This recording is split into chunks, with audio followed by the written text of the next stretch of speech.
Hey everybody, Technical Wizard here, and today I'm going to be doing a video on one of my favorite and one of my first vintage computers that I owned. This isn't the exact one, but it's basically the same thing.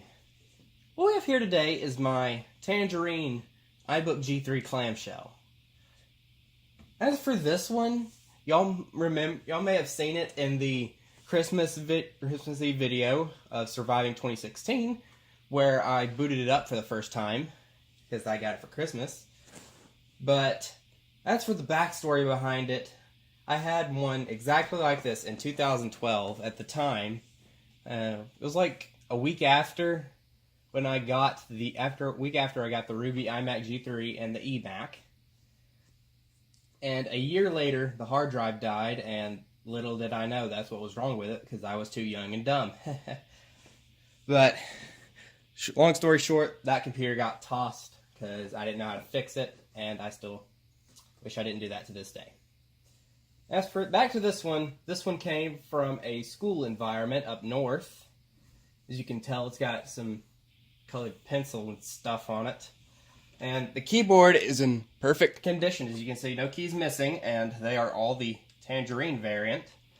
And a common issue or thing these iBooks have is cracks being beside the Apple logo from shipping or just age in general. But it's nothing new. The top, it's discolored, but it comes with age, and it still has some random colored pencil or whatever it's called. Got a scuff right here, and this one actually has the Apple logo on, and it's not missing or anything. Back behind it, we have writing showing what number it was. Number 9, apparently. It's all scuffed up, but you know what? It works fine. And I recently put another battery in here from the Blueberry iBook clamshell, which is chilling right behind it. And the battery actually charged up, and I will show you how shortly. Recently found one of these on eBay, the disk drive tray, and I put that on. The carrying handle's cracked a little bit, as you can see. I'll go ahead and boot her up for y'all.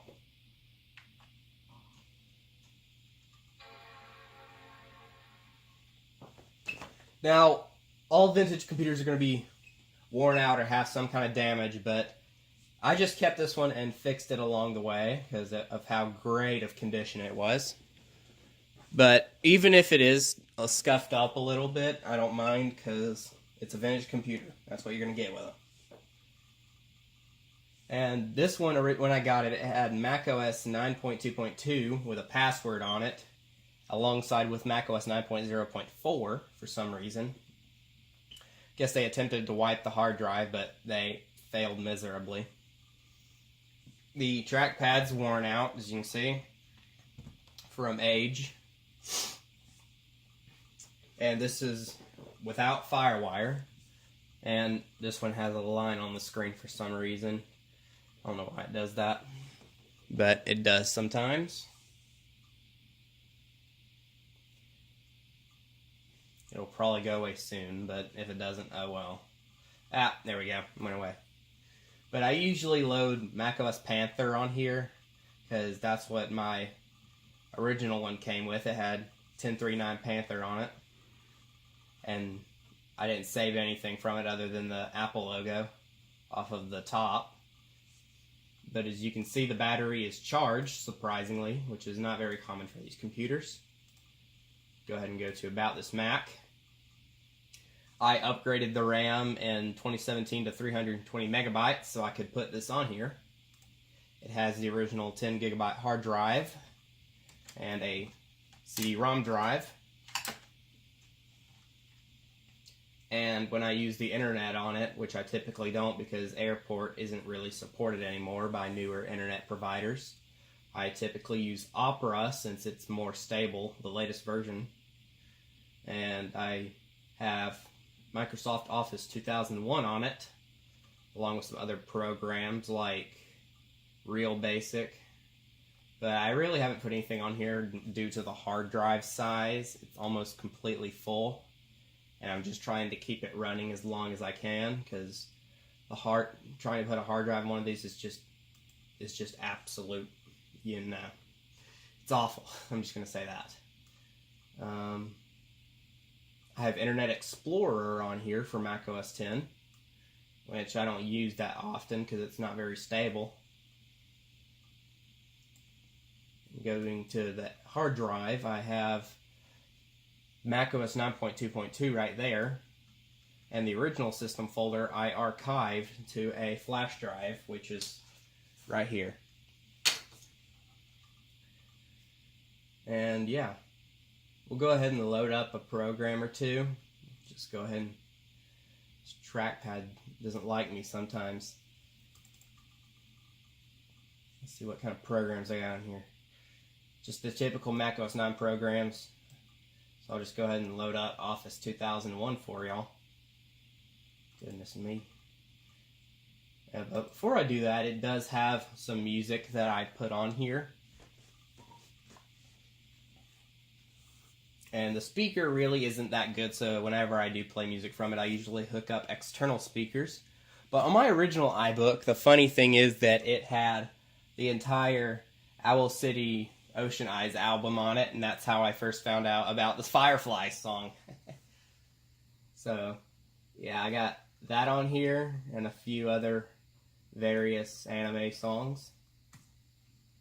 So I'll go ahead and open up Word 2001 for OS 9.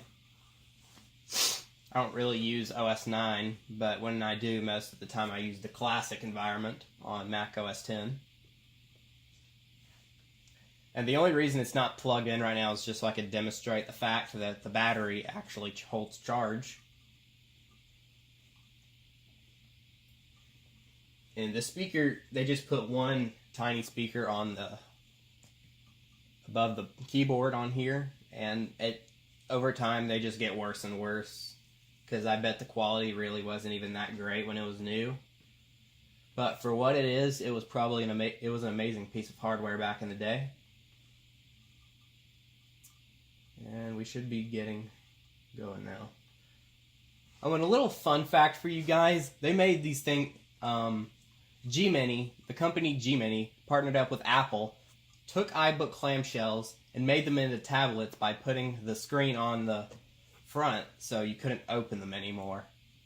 And they really didn't sell well, so there's probably not many of them left. But I will probably discuss that in another video if y'all would like me to, along with the touchscreen iMac G3. So you got a bunch of projects here. I'll just go ahead and do a Word document. So you can see here's the classic environment, and the screen brightness is all the way up to how much it'll go to.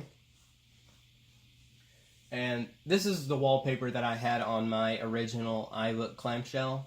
The character is Aoi Yagu from Nagisano Around the Seaside, if y'all want to go download the wallpaper. And like I said before, it has the latest updates. I had to dig through Apple's website to find them, because you cannot download them via the internet on the actual hardware, so I had to put it on a flash drive from a modern Mac and then put the file on here. So yeah, I hope y'all enjoyed this little video, and I will be sure to make more G3 videos since I am doing something very awesome with my collection. So be sure to tune in, guys. I hope y'all enjoyed this video. Be sure to like, comment, subscribe, and hit the bell, and I'll see y'all later.